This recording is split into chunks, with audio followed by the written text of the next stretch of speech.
भारत की राज्य व्यवस्था एम लक्ष्मीकांत। चैप्टर नंबर 8 अध्याय 8 राज्य के नीति निदेशक तत्व director principles of state policy. राज्य नीति के निदेशक तत्वों का उल्लेख संविधान के भाग 4 के अनुच्छेद 31 से 51 तक में किया गया है। संविधान निर्माताओं ने यह विचार 1937 में निर्मित आयरलैंड के संविधान से लिया। आयरलैंड के संविधान में से स्पेन के संविधान से ग्रहण किया गया था। डॉक्टर भीमराव अंबेडकर ने इन तत्वों को विशेषता वाला बताया है। मूल अधिकारों के साथ निदेशक तत्व संविधान की आत्मा एवं दर्शन है। ग्रेनविल ऑस्टिन ने निदेशक तत्व और अधिकारों को संविधान की मूल आत्मा कहा है। निदेशक तत्वों की विशेषताएं। 1. राज्य की नीति के निदेशक तत्व नामक इस युक्ति से यह स्पष्ट होता है कि नीतियां एवं कानूनों को प्रभावी बनाते समय राज्य इन तत्वों को ध्यान में रखेगा। ये संवैधानिक निर्देश या विधायक कार्यपालिका या प्रशासनिक मामलों में राज्य के लिए सिफारिशें हैं। अनुच्छेद 36 के अनुसार भाग 4 में राज्य शब्द का वही अर्थ है जो मूल अधिकारों से संबंधित भाग 3 में है। इसलिए यह केंद्र और राज्य सरकारों की विधायिका और कार्यपालिका अंगों, सभी स्थानीय प्राधिकरणों और देश में सभी अन्य लोक प्राधिकरणों को सम्मिलित करता है। नंबर 2. निदेशक तत्व भारत शासन अधिनियम 1935 में उल्लिखित अनुदेशों के समान है। डॉक्टर BR अम्बेडकर के शब्दों में निदेशक तत्व अनुदेशों के समान हैं जो भारत शासन के अधिनियम 1935 के अंतर्गत ब्रिटिश सरकार द्वारा गवर्नर जनरल और भारत की औपनिवेशिक कॉलोनियों के गवर्नरों को जारी किए जाते थे, जिसे निदेशक तत्व कहा जाता है। वह इन अनुदेशों का ही दूसरा नाम है। इनमें केवल यह अंतर है कि निदेशक तत्व विधायिका और कार्यपालिका के लिए अनुदेश हैं। नंबर 3. आधुनिक लोकतांत्रिक राज्य में आर्थिक, सामाजिक और राजनीतिक विषयों में निदेशक तत्व महत्वपूर्ण हैं। इनका उद्देश्य न्याय में उच्च आदर्श, स्वतंत्रता, समानता बनाए रखना है, जैसा कि संविधान की प्रस्तावना में परिकल्पित है। इनका उद्देश्य लोक कल्याणकारी राज्य का निर्माण है, ना कि पुलिस राज्य जो कि उपनिवेश काल में था। संक्षेप में आर्थिक और सामाजिक लोकतंत्र की स्थापना करना ही इन निदेशक तत्वों का मूल उद्देश्य है। नंबर 4. निदेशक तत्वों की प्रकृति गैर न्यायोचित है, यानी कि उनके हनन पर उन्हें न्यायालय द्वारा लागू नहीं कराया जा सकता। अतः सरकार, केंद्र, राज्य एवं स्थानीय इन्हें लागू करने के लिए बाध्य नहीं है। संविधान अनुच्छेद 37 में कहा गया है, निदेशक तत्व देश के शासन में मूलभूत हैं और विधि बनाने में इन तत्वों को लागू करना राज्य का कर्तव्य होगा। नंबर 5. यद्यपि इनकी प्रकृति गैर न्यायोचित है, तथापि कानून की संवैधानिक मान्यता गैर न्यायोचित है। तथापि कानून की संवैधानिक मान्यता के विवरण में न्यायालय इन्हें देखता है। उच्चतम न्यायालय में कई बार व्यवस्था दी है कि किसी विधि की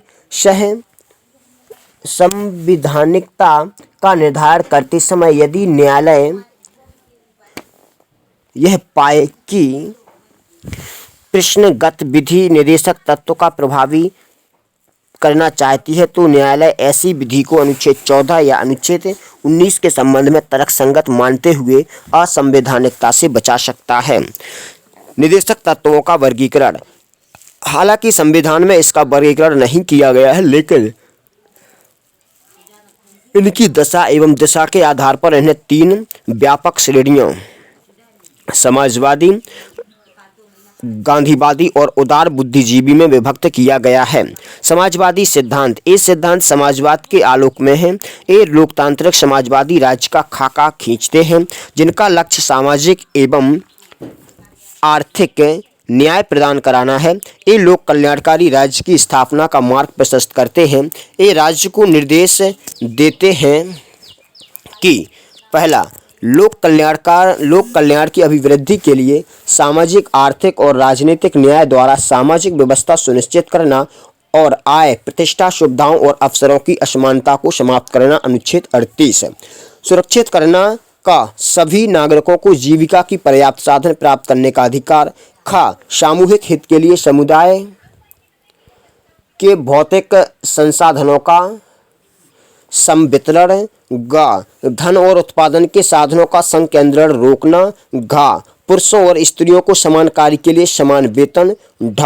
कर्मकारों के स्वास्थ्य और शक्ति तथा बालकों को बलात्श्रम से संरक्षण। बालकों को स्वास्थ्य विकास के अवसर, यह अनुच्छेद 39। समान न्याय एवं गरीबों को निःशुल्क विधिक सहायता उपलब्ध कराना, अनुच्छेद 39 का। काम पाने के, शिक्षा पाने के और बेकारी, बुढ़ापा, बीमारी तथा निरुशक्तता की दशाओं में लोक सहायता पाने के अधिकार को संरक्षित करना, अनुच्छेद 41। काम की न्यायसंगत और मानवोचित दशाओं का तथा प्रसूति सहायता का उपबंध करना, अनुच्छेद 42। सभी कर्मकारों के लिए निर्वाह मजदूरी, शिष्ट जीवन स्तर तथा सामाजिक और सांस्कृतिक अवसर, अनुच्छेद 43। उद्योगों के प्रबंध में कर्मकारों के भाग लेने के लिए कदम उठाना, अनुच्छेद 43 का। पोषाहार स्तर और जीवन स्तर को ऊंचा करना तथा लोक स्वास्थ्य का सुधार करना, अनुच्छेद 47। गांधीवादी सिद्धांत, ये सिद्धांत गांधीवादी विचारधारा पर आधारित है। ये राष्ट्रीय आंदोलन के दौरान गांधी द्वारा पुनर्स्थापित योजनाओं का प्रतिनिधित्व करते हैं। गांधी जी के सपनों को साकार करने के लिए उनके कुछ विचारों को निर्देशक तत्वों में शामिल किया गया है। ये राज्य से अपेक्षा करते हैं: 1. ग्राम पंचायतों का गठन और उन्हें आवश्यक शक्तियां प्रदान कर स्व सरकार की इकाई के रूप में कार्य करने की शक्ति प्रदान करना, अनुच्छेद 40। ग्रामीण क्षेत्रों में कुटीर उद्योगों, व्यक्तिगत या सहकारी के आधार पर कुटीर उद्योगों को प्रोत्साहन, अनुच्छेद 43। 3. सहकारी समितियों के स्वैच्छिक गठन, स्वायत्त संचालन, लोकतांत्रिक नियंत्रण तथा व्यवसायिक प्रबंधन को बढ़ावा देना, अनुच्छेद 43 खा। 4. अनुसूचित जाति एवं जनजाति और समाज के कमजोर वर्गों के शैक्षणिक एवं आर्थिक हितों को प्रोत्साहन और सामाजिक अन्याय एवं शोषण से सुरक्षा, अनुच्छेद 46। नंबर 5. स्वास्थ्य के लिए नुकसानदायक नशीली दवाओं, मदिरा, ड्रग्स के औषधीय प्रयोजन से भिन्न उपभोग पर प्रतिबंध, अनुच्छेद 47। नंबर 6. गाय, बछड़ा व अन्य दुधारू पशुओं की बलि पर रोक और उनकी नस्लों में सुधार को प्रोत्साहन, अनुच्छेद 48। उदार बौद्धिक सिद्धांत, इस श्रेणी में उन सिद्धांतों को शामिल किया गया है जो उदारवादिता की विचारधारा से संबंधित है। ये राज्य को निर्देश देते हैं: नंबर 1. राज्य के समस्त राज्य क्षेत्र में नागरिकों के लिए एक समान सिविल संहिता, अनुच्छेद 44। सभी बालकों को 14 वर्ष की आयु पूरी करने तक निःशुल्क और अनिवार्य शिक्षा देना, अनुच्छेद 45। कृषि और पशुपालन को आधुनिक तथा वैज्ञानिक प्रणालियों से करना, अनुच्छेद 48। नंबर 4. पर्यावरण का संरक्षण तथा संवर्धन और वन तथा वन्य जीवों की रक्षा, अनुच्छेद 48 का। नंबर 5. राष्ट्रीय महत्व वाले घोषित किए गए कलात्मक या ऐतिहासिक अभिरुचि वाले स्मारक या स्थान या वस्तु का संरक्षण करना, अनुच्छेद 49। नंबर 6. राज्य की लोक सेवाओं में न्यायपालिका को कार्यपालिका से पृथक करना, अनुच्छेद 50। नंबर 7. अंतर्राष्ट्रीय शांति और सुरक्षा की अभिवृद्धि करना तथा राष्ट्रों के बीच न्यायपूर्ण और सम्मानपूर्ण संबंधों को बनाए रखना, अंतर्राष्ट्रीय विधि और संधि बाध्यताओं के प्रति आदर बढ़ाना और अंतर्राष्ट्रीय विवादों को मध्यस्थ द्वारा निपटाने के लिए प्रोत्साहन देना, अनुच्छेद 51। नए निदेशक तत्व, 42वें संविधान संशोधन अधिनियम 1976 में निदेशक तत्व की मूल सूची में 4 तत्व और जोड़े गए। इनकी भी राज्य से अपेक्षा रहती है। नंबर 1. राज्य के स्वस्थ विकास के लिए अवसरों को सुनिश्चित करना, अनुच्छेद 39। नंबर 2. समान न्याय को बढ़ावा देने के लिए और गरीबों को मुफ्त कानूनी सहायता प्रदान करने के लिए, अनुच्छेद 39 का। उद्योगों के प्रबंधन में श्रमिकों की भागीदारी को सुरक्षित करने के लिए कदम उठाने के लिए, अनुच्छेद 43 का। नंबर 4. रक्षा और पर्यावरण को बेहतर बनाने और जंगलों और वन्य जीवन की रक्षा करने के लिए, अनुच्छेद 48 का। 44वां संशोधन अधिनियम 1978 एक और निदेशक तत्व को जोड़ता है जो राज्य से अपेक्षा रखता है कि वह आय, प्रतिष्ठा एवं सुविधाओं के अवसरों में असमानता को समाप्त करे, अनुच्छेद 38। 86वें संशोधन अधिनियम 2002 में अनुच्छेद 45 की विषय वस्तु को बदला गया और प्राथमिक शिक्षा को अनुच्छेद 21 का के तहत मूल अधिकार बनाया गया। संशोधित निदेशक तत्वों में राज्य से अपेक्षा की गई है कि वह बचपन देखभाल के अलावा सभी बच्चों को 6 वर्ष की आयु तक निःशुल्क शिक्षा उपलब्ध कराएगा। सहकारी समितियों से संबंधित एक नया 97वां संशोधन अधिनियम 2011 द्वारा सहकारी समितियों से संबंधित एक नया नीति निदेशक सिद्धांत जोड़ा गया है। इसके अंतर्गत राज्यों से यह अपेक्षा की गई है कि वे सहकारी समितियों के स्वैच्छिक गठन, स्वायत्त संचालन, लोकतांत्रिक नियंत्रण तथा व्यावसायिक प्रबंधन को बढ़ावा दें, अनुच्छेद 43 खा। निदेशक सिद्धांतों के पीछे संस्तुति, लोकसभा संविधान सभा के संवैधानिक सलाहकार सर वी.एन. राव ने इस बात की संस्तुति की थी कि वैयक्तिक आधार को दो श्रेणियों न्यायोचित एवं गैर न्यायोचित में बांटा जाना चाहिए, जिसे प्रारूप समिति के द्वारा स्वीकार कर लिया गया। इस तरह न्यायोचित प्रकृति वाले मूल अधिकारों को भाग 3 में उल्लिखित किया गया और गैर न्यायोचित निर्देशक तत्वों को संविधान के भाग 4 में रखा गया। यद्यपि निर्देशक तत्व गैर न्यायोचित हैं, तथापि संविधान अनुच्छेद 37 में इस बात को स्पष्ट किया गया है कि ये तत्व देश के शासन में मूलभूत हैं। अतः यह राज्य का कर्तव्य होगा कि इन तत्वों का विधि बनाने में प्रयोग करे। अतः यह इनके अनुप्रयोग हेतु राज्य प्राधिकरणों पर नैतिक दायित्व अध्यारोपित करता है, परंतु इनके पीछे वास्तविक शक्ति राजनीतिक है, अर्थात जनमत। अल्लादी कृष्णस्वामी अय्यर ने कहा था, लोगों के लिए उत्तरदायी कोई भी मंत्रालय संविधान के भाग 4 में वर्णित उपबंधों की अवहेलना नहीं कर सकता। इसी प्रकार डॉक्टर बी.आर. अम्बेडकर ने संविधान सभा में कहा था कि लोकप्रिय मत पर कार्य करने वाली सरकार इसके लिए नीति बनाते समय निर्देशक तत्वों की अवहेलना नहीं कर सकती। यदि कोई सरकार इसकी अवहेलना करती है तो निर्वाचन समय से उसे मतदाताओं के समक्ष इसका उत्तर अवश्य देना होगा। संविधान निर्माताओं ने निर्देशक सिद्धांतों को गैर न्यायोचित एवं विधि रूप से लागू करने की बाध्यता वाला नहीं बनाया, क्योंकि नंबर 1, देश के पास उन्हें लागू करने के लिए पर्याप्त वित्तीय संसाधन नहीं थे। नंबर 2, देश में व्यापक विविधता एवं पिछड़ापन इनके क्रियान्वयन में बाधक होगा। नंबर 3, स्वतंत्र भारत को नए निर्माण के कारण इसे कई तरह के भागों से मुक्त रखना होगा, ताकि उसे इस बात के लिए स्वतंत्र रखा जाए कि उनके क्रम, समय, स्थान एवं पूर्ति का निर्णय लिया जा सके। इसलिए संविधान निर्माताओं ने तत्व को प्रस्तुत करने के लिए व्यवहारिक दृष्टिकोण अपनाया और इन तत्वों में शक्ति निहित नहीं की। उन्होंने न्यायालयी प्रक्रिया से ज्यादा जागरूक जनता के मतों में विश्वास प्रकट किया। निर्देशक तत्वों की आलोचना। संविधान सभा के कुछ सदस्यों एवं अन्य संवैधानिक एवं राजनीतिक विशेषज्ञों ने राज्य की नीति के निर्देशक तत्वों के निम्नलिखित आधार पर आलोचना की है। नंबर 1, कोई कानूनी शक्ति नहीं। मुख्यतः इसके गैर न्यायोचित चरित्र के कारण इसकी आलोचना की गई, जबकि के.टी. शाह ने इसे अतिरेक कर्मकांडी बताया और इसकी तुलना एक चेक जो बैंक में है उसका भुगतान बैंक संसाधनों की अनुमति पर ही संभव से की। नसीरुद्दीन ने इसके लिए कहा कि ये सिद्धांत 9 वर्ष प्रस्तावों की तरह है जो जनवरी को टूट जाते हैं। यहाँ तक कि टी.टी. कृष्णमाचारी ने इसके लिए कहा, भावनाओं का एक स्थायी कूड़ा घर। के.सी. वेयर ने इसे लक्ष्य एवं आकांक्षाओं का घोषणा पत्र कहा और इन्हें धार्मिक उपदेश बताया, तथा सर आइवर जेनिंग्स इन्हें कर्मकांडी आकांक्षा कहते हैं। नंबर 2, तर्कहीन व्यवस्था। आलोचकों ने मत दिया कि इन निर्देशकों को तार्किक रूप से निरंतरता के आधार पर व्यवस्थित नहीं किया गया है। एन श्रीनिवासन के अनुसार इन्हें ना तो उचित तरीके से वर्गीकृत किया गया है और ना ही तर्कसंगत तरीके से व्यवस्थित किया गया है। इनकी घोषणा कम महत्व के मुद्दों को अत्यावश्यक आर्थिक एवं सामाजिक मुद्दे से मिलाती है। यह एक ही तरीके से आधुनिक एवं पुरातन को जोड़ती है। इस व्यवसाय के लिए वैज्ञानिक आधार सुझाया जाता है, जबकि ये भावनाओं एवं बिना पर्याप्त जानकारी के आधार पर आधारित है। सर आइवर जेनिंग्स ने इस ओर संकेत दिए कि इन तत्वों का कोई नियमित प्रतिमान दर्शन नहीं है। नंबर 3, रूढ़िवादी। सर आइवर जेनिंग्स के अनुसार ये सिद्धांत तत्व 19वीं सदी के इंग्लैंड के राजनीतिक दर्शन पर आधारित हैं। उन्होंने टिप्पणी की कि सिडनी वेब और ब्रिटिश वेब के भूत इस पाठ के पृष्ठों में प्रवेश कर गए हैं। संविधान के भाग 4 में व्याख्यायित किया गया है कि समाजवाद के बिना फेबियन समाजवाद। उन्होंने मत दिया कि ये तत्व भारत में 20वीं सदी के मध्य में ज्यादा उपयोगी सिद्ध होंगे। इस प्रश्न का कि क्या वे 21वीं सदी के उपयोगी होंगे नहीं होंगे का जवाब नहीं दिया गया, लेकिन यह तय है कि वे अप्रचलित होंगे।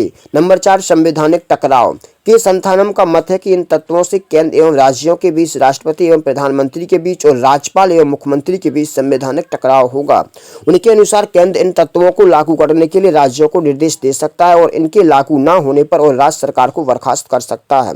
इसी प्रकार जब प्रधानमंत्री को संसद द्वारा यथापरक विधेयक जो निर्देशक तत्वों का उल्लंघन करता हो प्राप्त हो तो राष्ट्रपति विधेयक को इस आधार पर अस्वीकृत कर सकता है कि ये तत्व राष्ट्र के शासन के लिए मूलभूत हैं और इसलिए मंत्रालय को इन्हें नकारने का कोई अधिकार नहीं।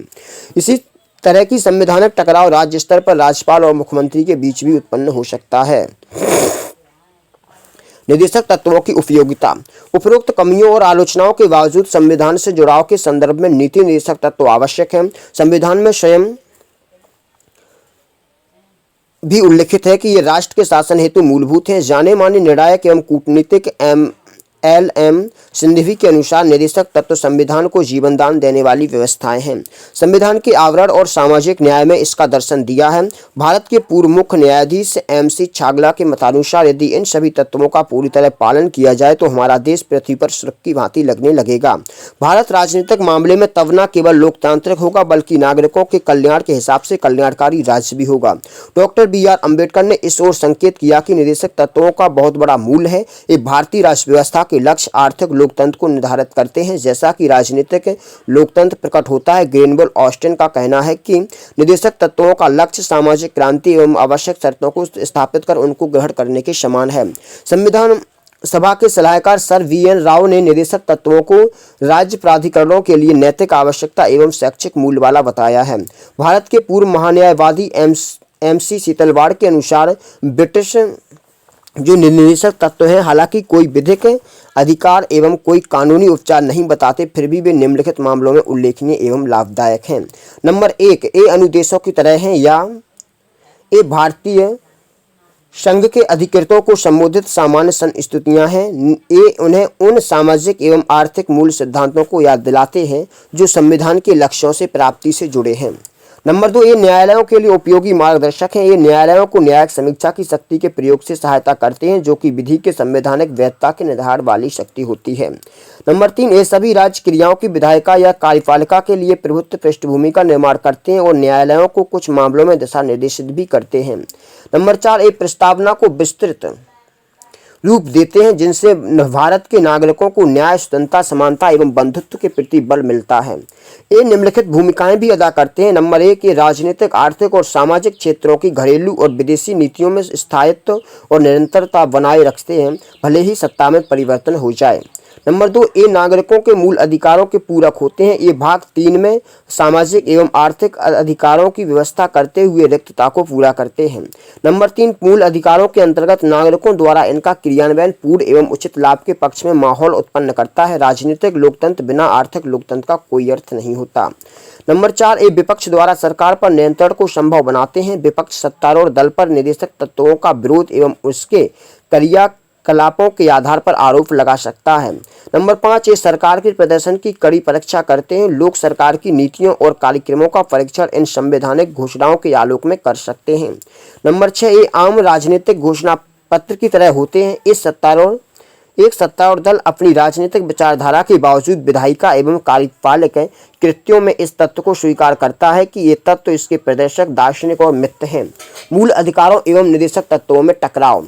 एक और मूल अधिकारों की न्यायोचितता और निदेशक तत्वों की गैर न्यायोचितता तथा दूसरी ओर निदेशक तत्वों अनुच्छेद 37 को लागू करने के लिए राज्य की नीति नैतिक बाध्यता ने दोनों के मध्य टकराव को जन्म दिया है। यह स्थिति संविधान लागू होने के समय से ही है। चंपाकम दोराइजन मामले 1951 में उच्चतम न्यायालय ने व्यवस्था दी थी कि निदेशक सिद्धांत एवं मूल अधिकारों के बीच किसी तरह के टकराव में मूल अधिकार प्रभावी होंगे। इसमें घोषणा की गई कि निदेशक सिद्धांत मूल अधिकारों के पूरक के रूप में निश्चित रूप से लागू होंगे, लेकिन यह भी तय हुआ कि मूल अधिकारों को संसद द्वारा संविधान संशोधन प्रक्रिया के तहत संशोधित किया जा सकता है। इसी के फलस्वरूप संसद में प्रथम संशोधन अधिनियम 1951, चौथा संशोधन अधिनियम 1955 एवं 17वां संशोधन अधिनियम 1964 द्वारा कुछ निर्देशों में लागू किया। उपयुक्त परिस्थिति में 1967 में उच्चतम न्यायालय के फैसले ने गोलकनाथ मामले से एक व्यापक परिवर्तन हुआ। इस मामले में उच्चतम न्यायालय ने व्यवस्था दी कि संसद किसी मूल अधिकार जो अपनी प्रकृति में उल्लंघनीय है को समाप्त नहीं कर सकती। दूसरे शब्दों में निदेशक तत्वों को लागू करने के लिए मूल अधिकारों में संशोधन नहीं किया जा सकता। संसद ने गोलकनाथ मामले 1967 पर उच्चतम न्यायालय के फैसले पर 24वें संशोधन अधिनियम 1971 एवं 25वें संशोधन अधिनियम 1971 के द्वारा प्रतिक्रिया व्यक्त की। 24वें संशोधन अधिनियम में घोषणा की गई कि संसद को यह अधिकार है कि वह संवैधानिक संशोधन अधिनियम के तहत मूल अधिकारों को समाप्त करे या कम कर दे। 25वें संशोधन अधिनियम के तहत एक नया अनुच्छेद 31 का जोड़ा गया जिसमें निम्नलिखित व्यवस्थाएं दी गईं। नंबर 1, अनुच्छेद 39 का और गांव में वर्णित समाजवादी निदेशक तत्वों को लागू कराने वाली किसी विधि को इस आधार पर अवैध घोषित नहीं किया जा सकता कि वह अनुच्छेद 14 विधि के समक्ष समता और विधियों का समान संरक्षण, अनुच्छेद 19 वाक्य स्वतंत्र सम्मेलन संचरण के संबंध में 6 अधिकारों का संरक्षण या अनुच्छेद 31 संपत्ति का अधिकार द्वारा प्रदत्त मूल अधिकारों का उल्लंघन है। नंबर 2, ऐसी नीति को प्रभावी बनाने की घोषणा करने वाली किसी भी विधि को न्यायालय में इस आधार पर चुनौती नहीं दी जा सकती कि यह ऐसी नीति को प्रभावी नहीं करता। केशवानंद भारती केस 1973 में उच्चतम न्यायालय ने अनुच्छेद 31 गा के उपरोक्त दूसरे प्रावधान को इस आधार पर असंवैधानिक और अवैध घोषित किया कि न्यायिक समीक्षा संविधान की मूल विशेषता है और इसलिए इससे इसे नहीं छीना जा सकता। हालांकि अनुच्छेद 31 गा के उपरोक्त प्रथम प्रावधान को संवैधानिक एवं वैध माना गया है। 42वें संशोधन अधिनियम 1976 में उपरोक्त अनुच्छेद 31 गा की पहली व्यवस्था के प्रावधानों को विस्तारित किया गया है। इसमें न केवल अनुच्छेद 39 खा और गा में वर्णित को किसी निर्देशक तत्व को लागू करने वाली विधि का अपने संरक्षण में सम्मिलित किया गया। दूसरे शब्दों में 42वें संशोधन अधिनियम ने निर्देशक तत्व की प्राथमिकता एवं सर्वोच्चता को मूल अधिकारों पर प्रभावी बनाया गया। इन अधिकारों पर जिनका उल्लेख अनुच्छेद 14, 19 एवं 31 में है। हालांकि इस विस्तार को उच्चतम न्यायालय द्वारा मिनर्वा मिल्स मामले 1980 में असंवैधानिक एवं अवैध घोषित किया गया। इसका तात्पर्य है कि निर्देशक तत्व को एक बार फिर मूल अधिकारों के अधीनस्थ बताया गया, लेकिन अनुच्छेद 14 एवं अनुच्छेद 19 द्वारा स्थापित मूल अधिकारों को अनुच्छेद 39 खा और गा में बताए गए निर्देशक तत्व के अधीनस्थ माना गया। अनुच्छेद 31 संपत्ति का अधिकार को 44वें संशोधन अधिनियम 1978 द्वारा समाप्त कर दिया गया। मिनर्वा मिल्स मामले 1980 में उच्चतम न्यायालय ने यह व्यवस्था भी दी कि भारतीय संविधान मूल अधिकार और निर्देशक तत्वों के बीच संतुलन के रूप में है। वे आपस में सामाजिक क्रांति के वादे से जुड़े हुए हैं। वे एक रथ के दो पहियों के समान हैं तथा एक दूसरे से कम नहीं है। उन्हें एक दूसरे पर लादने से संविधान की मूल भावना बाधित होती है। मूल भावना और संतुलन संविधान के बुनियादी ढांचे को आवश्यक विशेषता है। निर्देशक तत्वों के तय लक्ष्यों को मूल अधिकारों का प्राप्त किए बगैर प्राप्त नहीं किया जा सकता। इस तरह वर्तमान स्थिति में मूल अधिकार निर्देशक तत्व पर उच्चतर है। फिर भी इनका अभिप्राय यह नहीं है कि निर्देशक तत्वों को लागू नहीं किया जा सकता। संसद निर्देशक तत्वों को लागू करने के लिए मूल अधिकारों में संशोधन कर सकती है। इस संशोधन से संविधान के मूल ढांचे को क्षति नहीं पहुंचनी चाहिए। निर्देशक तत्वों का क्रियान्वयन 1950 में केंद्र में अनुवर्ती सरकारों एवं राज्य में निर्देशक तत्व को लागू करने के लिए अनेक कार्यक्रम एवं विधियों को बनाया गया। इनका उल्लेख निम्नलिखित है। नंबर 1, 1950 में योजना आयोग की स्थापना की गई ताकि देश का विकास नियोजित तरीके से हो सके। अनुवर्ती पंचवर्षीय योजनाओं का उद्देश्य समाज आर्थिक न्याय प्राप्ति तथा आय प्रतिष्ठा और अवसर की असमानता को कम करना है। 2015 में योजना आयोग के स्थान पर एक निकाय NITI Aayog national institutions for transforming India की स्थापना की गई। नंबर 2, लगभग सभी राज्यों में भू सुधार कानून पारित किए गए हैं ताकि ग्रामीण स्तर पर कृषि समुदाय स्थिति में सुधार हो सके। इन उपायों में शामिल हैं नंबर आ बिचौलियों जैसे जमींदार, जागीरदार, इनामदार आदि को समाप्त किया गया। नंबर वा किराएदारी सुधार जैसे किराएदार की सुरक्षा, उचित किराया आदि। नंबर सा भूमि सीमांकन व्यवस्था। नंबर दा अतिरिक्त भूमि का भूमिहीनों से वितरण। नंबर ई सहकारी कृषि। नंबर 3, न्यूनतम मजदूरी अधिनियम 1948, मजदूरी संदाय अधिनियम 1936, बोनस संदाय अधिनियम 1965, ठेका श्रम विनिमय और उत्पादन अधिनियम 1970, बाल श्रम प्रतिषेध और विनिमय अधिनियम 1986, बंधुआ श्रम पद्धति उत्पादन अधिनियम 1976, व्यवसाय संघ अधिनियम 1926, कारखाना अधिनियम 1948, खान अधिनियम 1952, औद्योगिक विवाद अधिनियम 1947, कर्मकार प्रतिकार अधिनियम 1923 आदि को श्रमिक वर्ग के हितों के संरक्षण के लिए लागू किया गया है। वर्ष के हितों के संरक्षण के लिए लागू किया गया है। वर्ष 2006 में सरकार ने बाल श्रम पर प्रतिबंध लगाया। 2016 में बाल श्रम निषेध एवं विनिमय अधिनियम 1986 का नाम बदलकर बाल एवं किशोर श्रम निषेध एवं विनियमन अधिनियम 1980 कर दिया गया। प्रसूति नंबर 4, प्रसूति सुविधा अधिनियम 1961 और समान पारिश्रमिक अधिनियम 1976 को महिला कर्मचारियों के हितों की रक्षा के लिए बनाया गया। नंबर 5, सामान्य वस्तुओं के प्रोत्साहन हेतु वित्तीय संसाधनों के प्रयोग के लिए कुछ पैमाने तय किए गए। इनमें शामिल हैं जीवन बीमा का राष्ट्रीयकरण 1956, 14 प्रमुख बैंकों का राष्ट्रीयकरण 1969, सामान्य बीमा का राष्ट्रीयकरण 1971, शाही खर्च की समाप्ति 1971 आदि। नंबर 6, विधिक सेवा प्राधिकरण अधिनियम 1987 का राष्ट्रीय स्तर का गठन किया गया ताकि गरीबों को निःशुल्क एवं उचित कानूनी सहायता प्राप्त हो सके। इसके अलावा समान न्याय को बढ़ावा देने के लिए लोक अदालतों का गठन किया गया। लोक अदालत संवैधानिक फोरस हैं जो कानूनी विवाद का निपटारा करते हैं। इन्हें जन अधिकार आंदोलनों के समान स्तर दिया गया है। इसके निर्णय मानने की बाध्यता होती है और इसके फैसले के विरुद्ध किसी न्यायालय में कोई अपील नहीं है। नंबर 7, खादी एवं उद्योग ग्राम उद्योग बोर्ड। खादी एवं ग्राम उद्योग आयोग, लघु उद्योग बोर्ड, राष्ट्रीय लघु उद्योग निगम, हैंडलूम बोर्ड, हथकरघा board, coir board, silk board आदि का ग्रामीण क्षेत्रों में कुटीर उद्योग विकास के लिए स्थापना की गई। नंबर 8, सामुदायिक विकास कार्यक्रम 1952, पर्वतीय क्षेत्र विकास कार्यक्रम 1960, सूखा संभावित क्षेत्र कार्यक्रम 1973, न्यूनतम आवश्यकता कार्यक्रम 1974, एकीकृत ग्रामीण विकास योजना 1978, जवाहर रोजगार योजना 1989, स्वर्ण जयंती ग्राम स्वरोजगार योजना 1999, संपूर्ण ग्रामीण रोजगार योजना 2001, राष्ट्रीय ग्रामीण रोजगार गारंटी योजना 2006 आदि का मानक जीवन जीने के उद्देश्य से प्रारंभ किया गया। नंबर 9, वन्य जीव संरक्षण अधिनियम 1972 एवं वन संरक्षण अधिनियम 1980 को वन्य जीवों एवं वनों के लिए सुरक्षा कवच के रूप में प्रभावी बनाया गया। जल एवं वायु अधिनियमों ने केंद्र एवं राज्य प्रदूषण नियंत्रण बोर्ड स्थापित किए जो पर्यावरण की सुरक्षा एवं सुधार में कार्यरत हैं। राष्ट्रीय वन नीति 1988 का उद्देश्य वनों की सुरक्षा, संरक्षण और विकास करना है। नंबर 10, कृषि को आधुनिक बनाया गया। इसमें कृषि उपायों में सुधार के अलावा बीज, खाद एवं सिंचाई सुविधा उपलब्ध कराई गई। पशु चिकित्सा को आधुनिकता के लिए कई कदम उठाए गए। नंबर 11, त्रिस्तरीय पंचायती राज व्यवस्था, ग्राम, ताल्लुक एवं जिला स्तर को लागू किया जाना ताकि गांधी जी का सपना कि हर गांव गणतंत्र हो साकार हो सके। 73वें संशोधन अधिनियम 1992 को इन पंचायती राज संस्थानों को संवैधानिक दर्जा देने के लिए प्रभावी बनाया गया। नंबर 12, शैक्षणिक संस्थानों, सरकारी नौकरियों एवं प्रतिनिधि निकायों के अनुसूचित जाति, जनजाति एवं कमजोर वर्गों के लिए सीटों को सुरक्षित किया गया। अस्पृश्यता अपराध अधिनियम 1955 को सिविल अधिकार संरक्षण अधिनियम 1976 तथा नया नाम दिया गया और अनुसूचित जाति और जनजाति अत्याचार निवारण अधिनियम 1989 को अनुसूचित जाति एवं जनजाति की सुरक्षा में प्रभावी बनाया गया ताकि उन्हें शोषण से मुक्ति और सामाजिक न्याय मिले। 65वें संशोधन अधिनियम 1990 के तहत अनुसूचित जाति एवं जनजाति के लिए राष्ट्रीय आयोग की स्थापना की गई ताकि उनके हितों की रक्षा हो सके। बाद में 89वें संवैधानिक संशोधन अधिनियम 2003 में इस संयुक्त आयोग को दो पृथक निकायों अर्थात राष्ट्रीय अनुसूचित जाति आयोग और राष्ट्रीय अनुसूचित जनजाति आयोग में बांट दिया गया।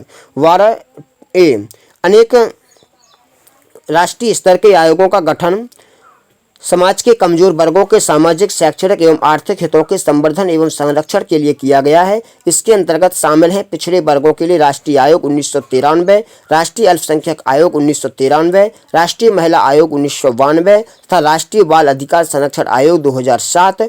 पुनः 102वां संशोधन अधिनियम 2018 ने राष्ट्रीय पिछड़ा वर्ग आयोग को संवैधानिक दर्जा प्रदान किया और इसके प्रकारों का विस्तार किया।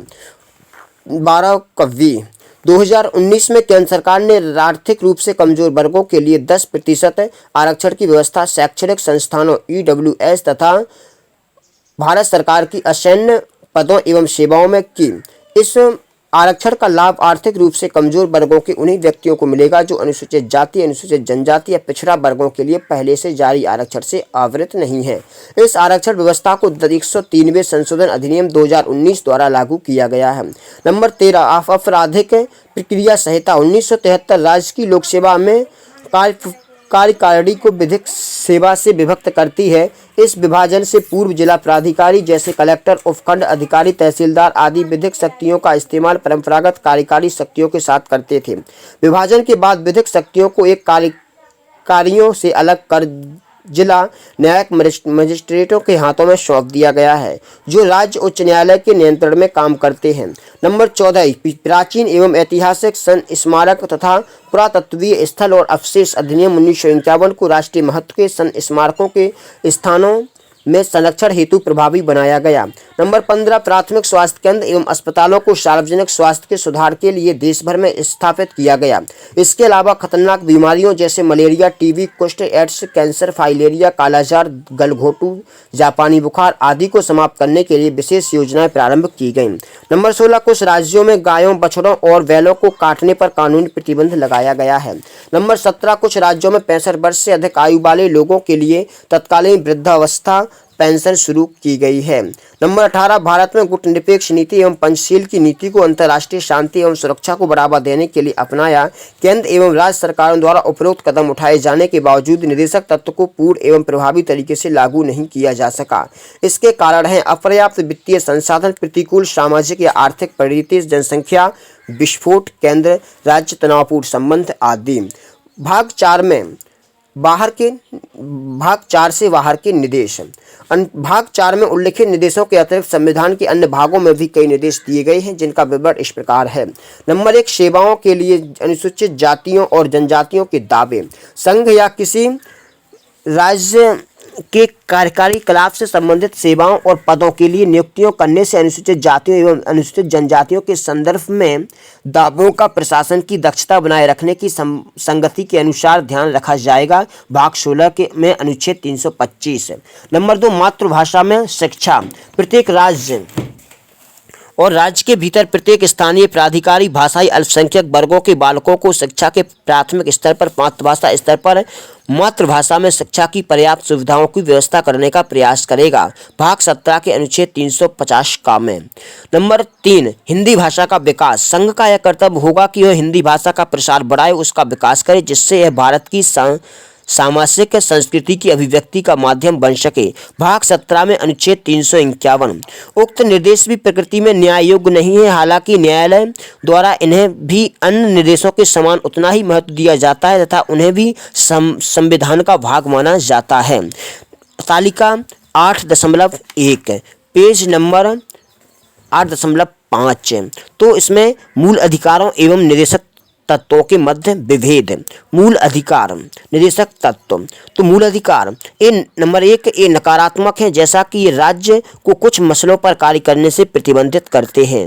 निर्देशक तत्व ये सकारात्मक है, राज्य को कुछ मामलों में इनकी आवश्यकता होती है। मूल अधिकार न्यायोचित होते हैं, इनके हनन पर न्यायालय द्वारा इन्हें लागू कराया जा सकता है। निर्देशक तत्व गैर न्यायोचित होते हैं, इन्हें कानूनी रूप से न्यायालय द्वारा लागू नहीं कराया जा सकता।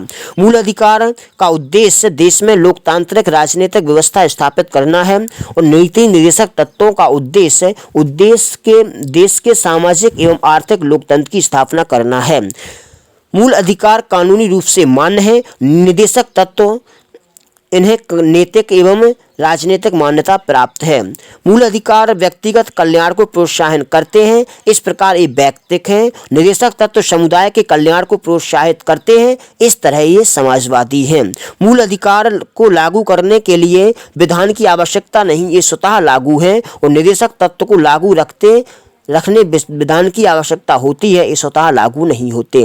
मूल अधिकार न्यायालय इस बात के लिए बाध्य है कि किसी भी मूल अधिकार के हनन की विधि को वह गैर संवैधानिक एवं अवैध घोषित करे। निर्देशक तत्वों का उल्लंघन करने वाले किसी विधि का न्यायालय असंवैधानिक और अवैध घोषित नहीं कर सकता है। यद्यपि विधि की वैधता को इस आधार पर सही ठहराया जा सकता है कि इन्हें निर्देशक सिद्धांतों का प्रभावी करने के लिए लागू किया गया था।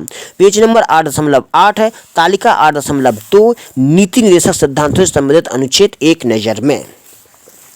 अनुच्छेद 36 राज्य की परिभाषा। अनुच्छेद 37 इस भाग से में समाहित सिद्धांतों को लागू करना। अनुच्छेद 38 राज्य द्वारा जन कल्याण के लिए सामाजिक व्यवस्था को बढ़ावा देना। अनुच्छेद 39 राज्य द्वारा अनुसरण किए जाने वाले कुछ नीति सिद्धांत। अनुच्छेद 39A समान न्याय एवं निःशुल्क कानूनी सहायता। अनुच्छेद 40 ग्राम पंचायतों का संगठन। अनुच्छेद 41 कुछ मामलों में काम का अधिकार, शिक्षा का अधिकार तथा सार्वजनिक सहायता। अनुच्छेद 42 न्यायोचित एवं मानवीय कार्य दशाओं एवं मातृत्व सहायता के लिए प्रावधान। अनुच्छेद 43 कर्मचारियों को निर्वाह वेतन आदि। अनुच्छेद 43A उद्योगों के प्रबंधन में कर्मचारियों को सहभागिता। अनुच्छेद 43B सहकारी समितियों को प्रोत्साहन। अनुच्छेद 44 नागरिकों के लिए समान नागरिक संहिता। अनुच्छेद 45 बालपन पूर्व देखभाल तथा 6 वर्ष से कम आयु के बच्चों की शिक्षा अनुच्छेद 46 अनुसूचित जाति अनुसूचित जनजाति का कमजोर वर्गों के शैक्षिक तथा आर्थिक हितों को बढ़ावा देना। अनुच्छेद 47 पोषाहार का स्तर बढ़ाने, जीवन स्तर सुधारने तथा जन स्वास्थ्य की स्थिति बेहतर करने संबंधी सरकार का कर्तव्य। अनुच्छेद 48 कृषि एवं पशुपालन का संगठन। अनुच्छेद 48A पर्यावरण संरक्षण एवं संवर्धन तथा वन एवं वन्य जीवों की सुरक्षा। अनुच्छेद 49 स्मारकों तथा राष्ट्रीय महत्व के स्मारक स्थानों एवं वस्तुओं का संरक्षण। अनुच्छेद 50 न्यायपालिका का कार्यपालिका से अलगाव। अनुच्छेद 51 अंतर्राष्ट्रीय शांति एवं सुरक्षा को प्रोत्साहन। इस प्रकार से हमारा अध्याय नंबर 8 खत्म होता है। नेक्स्ट अध्याय होगा हमारा मूल कर्तव्य। तब थैंक्स फॉर वॉचिंग। जय हिंद, जय भारत।